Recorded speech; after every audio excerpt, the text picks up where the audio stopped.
Ghalib Said Mohamed GSM. Huyu jamaa bwana, kipindi anakuja kuinvest kwenye klabu ya Young Africans, mimi nilikuwa naona anafanya vitu kwa ajili ya interest zake mwenyewe. Yaani nilikuwa sioni ile future ambayo walikuwa wanaiandaa kwa ajili ya Young Africans ya baadaye. Nilikuwa mtu wa mbele sana ku criticize kila kitu alichokuwa wanakifanya kila engineer.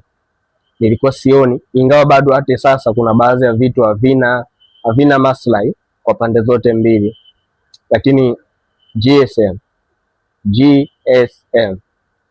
huyu jamaa amekuja kufanya mapinduzi ya soka kwenye nchi yetu.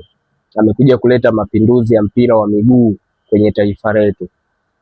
Kwa haraka huwezi ukaona, lakini angalia investment iliyotumika msimu huu kwenye kufanya tu sajili, aina ya wachezaji, aina ya kocha na result ya huo usajili kwenye mechi chache tu unazoziona. Unaona huyu jamaa amekuja kufanya mapinduzi ya soka. Unamchukua mtu kwanza, kwenye ligi yetu ilikuwa nada sana kumpata mchezaji mwenye thamani ya kuanzia bilioni na kuendelea, lakini leo tuna watu kama kina Peter wapo kwenye ligi yetu, wapo kwenye klabu yetu. Kama kuna namna ya kufanya huyu jamaa alindwe sana msee.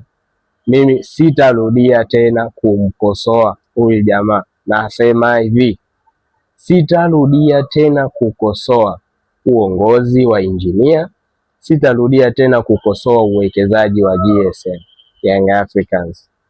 Tena ni watakelazi kabisa, sitakosoa tena. Kila kitu anachokifanya exceptional, kila kitu anachokifanya fantastic, kila kitu anachokifanya superb. Hawa jamaa waachwe kwenye mpira wetu, waachwe kwenye Yanga yetu, waachwe. Yani ikiwezekana waendelee kuongoza hata millennium, hakuna shida. Kwa wanachokifanya hakuna shida. Best investment imefanyika brother.